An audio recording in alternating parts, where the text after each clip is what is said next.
course number 1 in the course series, Understanding Business Through Financial Statements. My name is Jamie Pratt. I'm the author of the course series and also the CEO of Pratt EDU, which brings you the course series. Now, in this first course, you begin your journey with some pretty good fortune. You come across a large sum of money. And that amount of money takes you on sort of an adventure in which you begin as a consumer, and then you become an investor, and then an entrepreneur, and then a financial analyst, and finally a student of the capital market. And all of this is tied together by the financial statements. It's a nice, tidy way to introduce why financial statements exist, what they are, how they're used, and the environment in which all this takes place. I'll check back from time to time just to see how you're doing as you develop your expertise in understanding business through financial statements. Whether you happen to be a novice just getting going with no background, or even an experienced CPA, because CPAs, they need to understand how to run a good business too. A story about why financial statements matter.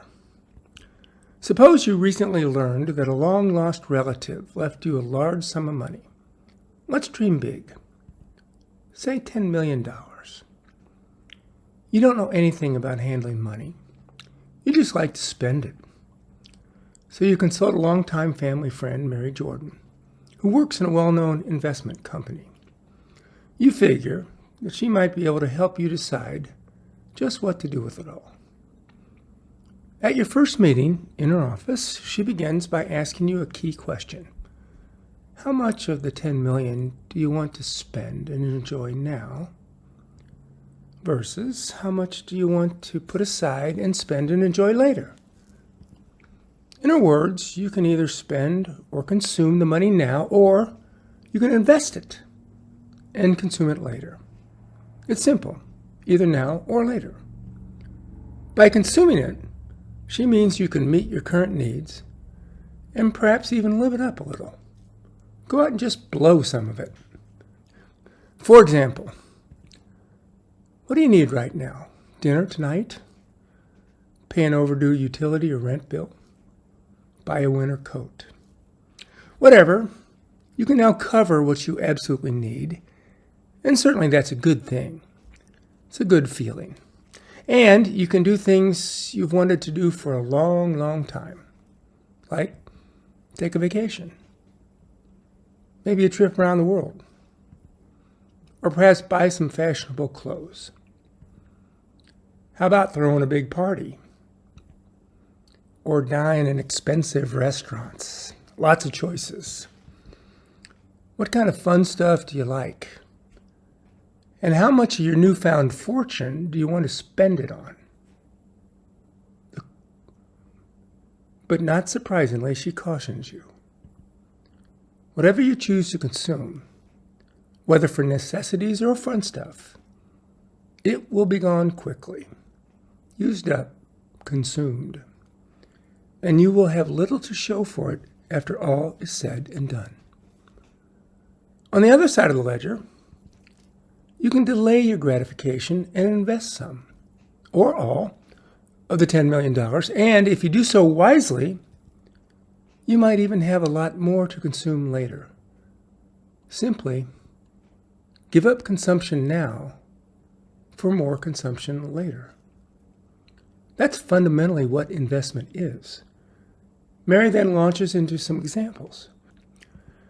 Buying real estate that you believe will appreciate, or art objects that may continue to grow in value, or buying stocks and bonds issued by companies like Tesla, Walt Disney, McDonald's, or Southwest Airlines, in hopes that the stock and bond market will soar.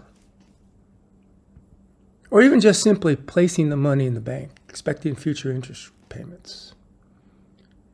Sounds simple. Give up money now to get more money later. Let your money work for you. Mary describes further that investing in these kinds of items can be a little tricky because it involves the future. And she wants you to understand that she does not have a crystal ball. Nobody knows what the future will bring. You can make an investment, no problem, but you don't really know how much of it you're going to get back or when. The value of real estate can soar, or it may tumble. Art objects can be Rembrandts, or maybe they're fakes. Tesla might maintain its position in the electric vehicle market, but new competitors are entering the market constantly. And the bank, well, it could thrive, or in a deep recession, it could be forced to close its doors. It has happened before. Because the future is uncertain, investing can be risky. Mary has now gained your attention because most certainly you don't want to throw your fortune away. She continues to tell you that it would probably be wise to simplify your investment decision by limiting your investments to financial securities, like stocks and bonds, while putting some money in low-risk investments like the bank. Assets like real estate and art are traded in special markets that require special knowledge and expertise, something you don't currently have. Stocks and bonds, on the other hand, are traded in very active markets, and taking a position in them does not require a huge amount of expertise, especially if you get some guidance and follow a few simple rules. And banks, well, they are secured by the federal government, which helps to stabilize their financial positions. Mary continues by noting that investments in these kinds of financial securities, stocks, bonds, and guaranteed banknotes, involve different levels of risk, and the level of return you can expect varies with the level of risk. High-risk investments can double your money overnight, but you could lose it all just as quickly. High risk, high potential return. Low-risk investments, on the other hand, offer a very small but highly likely return. Low risk, low potential return. Putting your money in the bank would be low risk because, as stated earlier, the bank's funds are insured by the federal government, but the interest rate you would earn on your money would be very low. Another example of a very low risk, very low return investment would be buying securities, bonds, or notes issued by the U.S. federal government. Another investment candidate. Investing in or buying bonds issued by companies, on the other hand, is essentially loaning your money to these companies, expecting periodic interest payments. These investments are riskier than putting your money in the bank or investing in U.S. government securities. But at the same time, they offer higher interest rates. More risk, higher returns. Investing in or buying stocks in companies is much riskier because your return is tied to the performance of the company. If the company does well, your return is high. If the company does poorly, your return is low or maybe even zero. You could even lose all your money.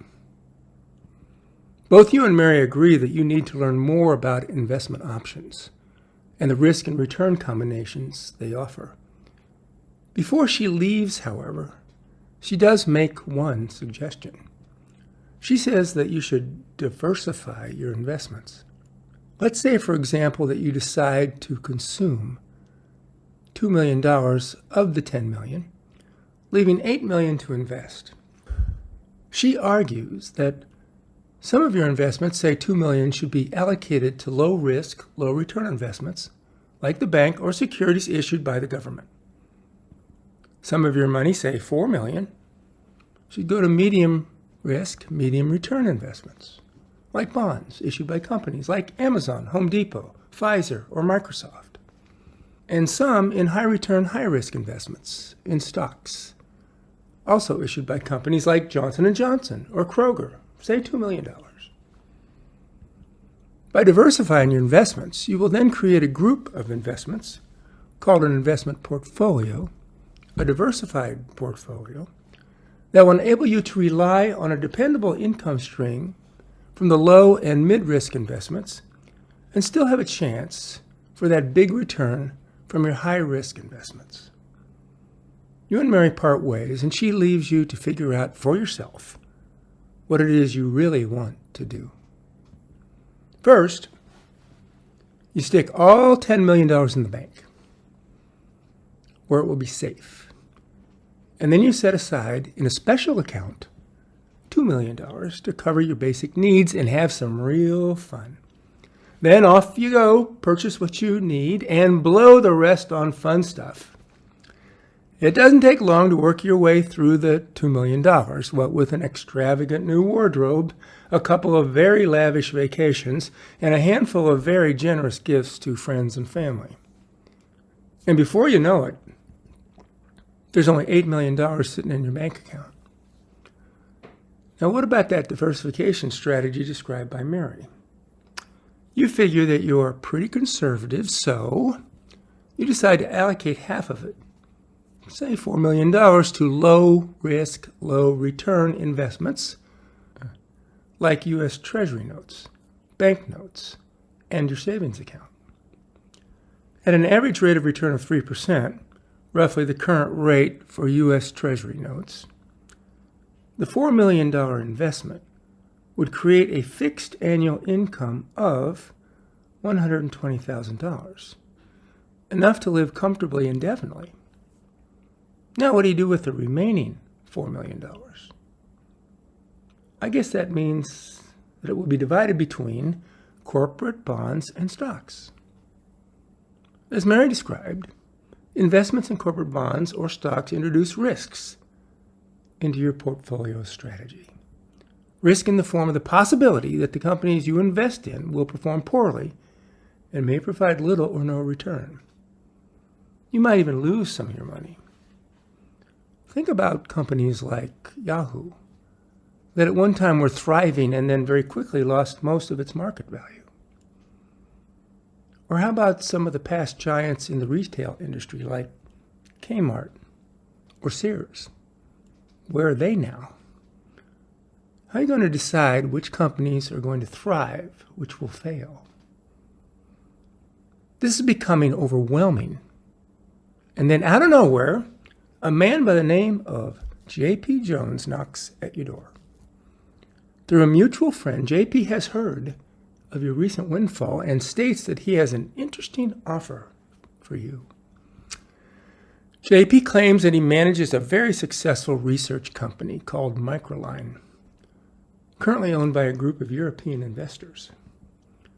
As J.P. describes it, Microline's research staff is on the verge of designing software for a virtual reality system that will revolutionize the industry.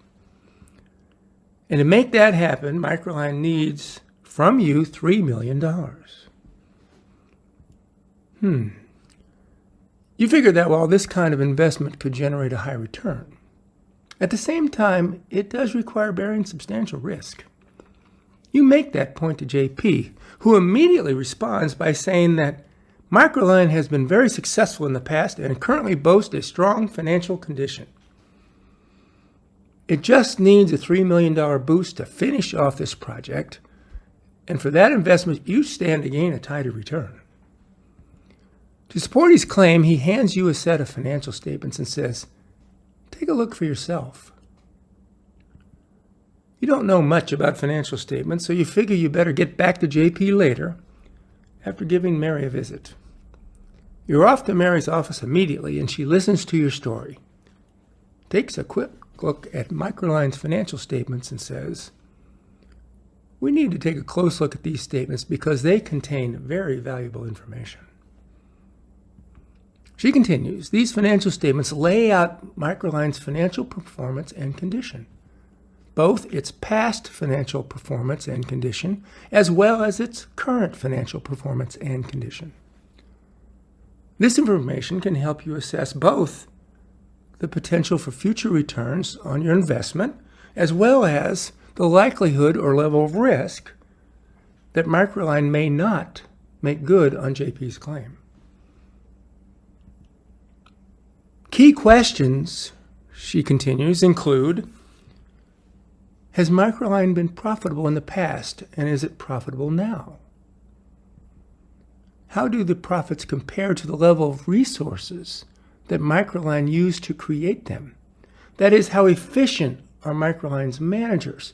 Are they generating large profits using limited resources, or small profits using lots of resources? Does Microline have large debt obligations?